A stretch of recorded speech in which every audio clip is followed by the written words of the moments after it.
Welcome to Let's Chat About Life podcast episode 5 with me, your host Darren. So again, this is going to be a podcast that's slightly different. I'm still trying to find my feet within this crazy world of podcasting, and today I want to talk about a film that not many people like, but I did, but I like the creativity side of it. I've been a film buff all the way through the 80s, the 90s, and even till today. Now the film, as I said, is controversial, but the way they filmed it was completely different than anything I've known about, and it's 26 years old. It's the Blair Witch, the original 1999 Blair Witch Project. I recently watched a documentary regarding chat to the filmmakers, producers, talking about the positives and negatives of filming the film, and I do have to admire the thought process, the way they created it by finding 3 people who are not famous, just improv experts, some stand-up comedians, and just got them into a forest with backpacks, tents, food, batteries, cameras, camcorders. This was 1999, so it's not like nowadays kind of camcorders. And they all had to film themselves walking through to different waypoints where they'll get instructions of what they've got to talk about and kind of stuff. The direction the film is going, I should say. And that to me was like, wow, from the directors, producers who just wanted to create something different, not expecting it to be this cult film, it's quite crazy how that, as I'm doing a coffee, so excuse the sound, stirring my coffee, and it resembles YouTube quite a lot. Because I love creating, I love that kind of thing, but I don't think I would have had the creative spark if it wasn't for that Blair Witch movie, because it opened up my mindset that these things are possible. I love walking through a forest. I love exploring forests. Being with the trees, being with nature is just fantastic. I've been to Pluckley a few times near Ashford, where it's one of the most haunted villages. It's got Darren Woods, which got quite a bit of a past for hauntings and stuff. I love that place. It's great, Oh, coffee in the morning, and ASMR coffee. And I just feel that I would love to create something like that. I haven't got a team to work with me, just me, myself and I, But I do plan on going back to Pluckley for my YouTube channel, just recording something. I want to study the history, study Darren Woods mainly, about what happened there. Apparently it's supposed to have happened, blah, blah, blah. Whether you believe it or not, I do not know. But I just want to do something like that, something that impresses me as well and impresses the viewers, kind of thing, push my boundaries, push my limits, out my comfort zone, kind of thing. So yeah, I don't know, I just find that film broke all the rules for me about what filmmaking should be, and it encouraged me to look deeper into that kind of thing. And then YouTube came along, and in my early days of YouTube, I tried filming short films, and it didn't work. Them films aren't available now, but I tried doing that kind of stuff. I didn't have the right gear, the right cameras, but I've got them now. I've got all the cameras I need now to do stuff like that. But it's what I miss the most. Okay, I've got the Action 5, I've got the Pocket 3, blah blah blah. I miss the shakiness in the cameras. I miss the little subtle movements to give it more genuinity, you know.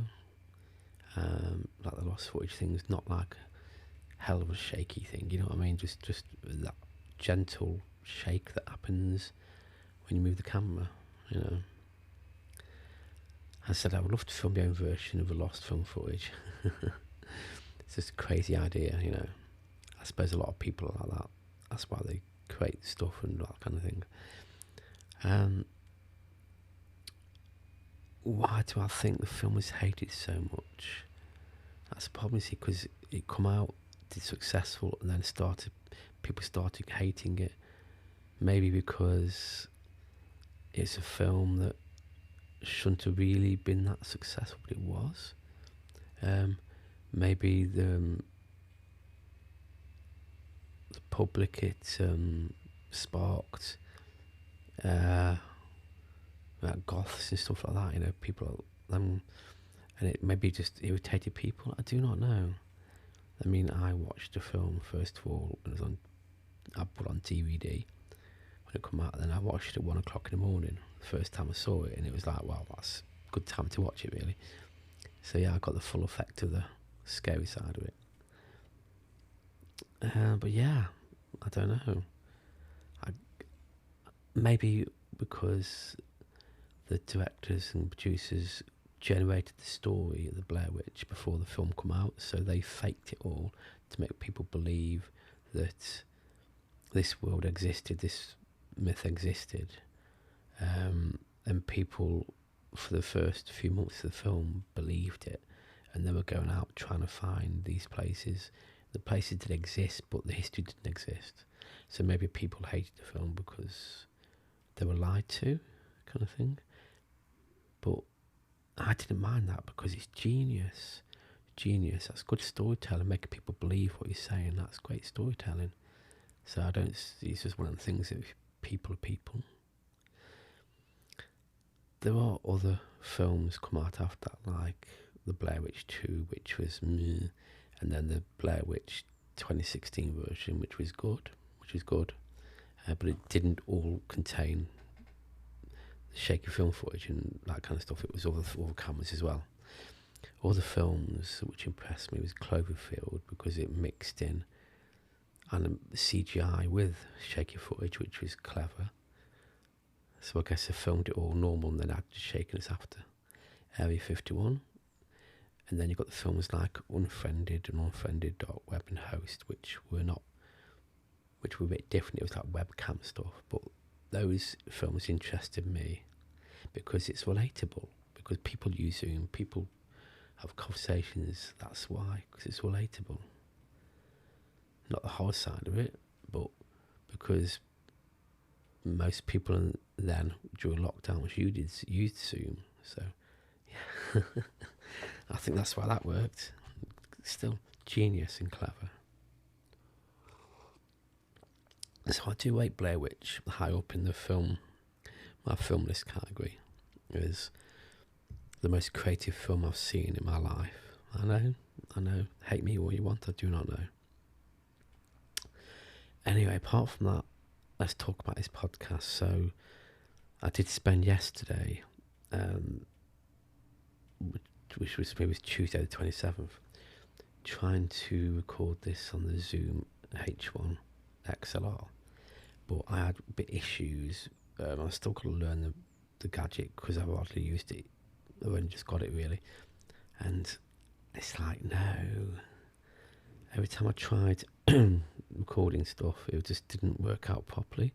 I've got a lot learning curve on that one to learn, but I've now got it hooked up to my Pocket 3, so I'm recording the video and audio, but I'm only going to use the audio. It's just, it does record good. So yeah, so it's a Rode podcast mic USB connected to the Pocket 3 via USB. And I'm watching the green bar go across, so the volume level should be good. You get a bit of background noise. I've got the main road next to me, so yeah. Don't forget, I've got YouTube as well. This will be on my YouTube channel a week later, because what I'm doing now is I upload to Spotify on a Sunday, and then it'll be on YouTube the following Saturday as an audio RSS feed. And then I'm going to I'll link it to my Patreon as soon as it goes up to my Spotify. So if you listen to this on Spotify, thank you so much. If you're on YouTube, you're about a week late, but you can subscribe or follow me on Spotify and get the audio as soon as it's released. So there are different ways of listening to this now. I want to do a WordPress, because that worked last time, page and site, so I can link these audios to it, this podcast. So I'm trying to expand the best I can and get this out there. So what I really want to talk about mainly is mental health, diabetes journey, weight loss journey, unexplained, maybe TV stuff, I don't know. I want to see what gels, see what works. If you're listening to this so far and you've got any tips, please comment. You can comment on Spotify or on YouTube or on Patreon. Just leave a comment wherever you're listening. And yeah, let me know what you think. Constructive criticism is welcome, because I can learn from it, but nothing bad, because otherwise I won't learn from it. Anyway, I'm going to try and keep these 10 to 15 minutes long, but there will be some like interviews and stuff which will be longer. So yeah, all I can say is thank you for listening, and hopefully if all goes well, you'll hear me in the next one. Toodle pips.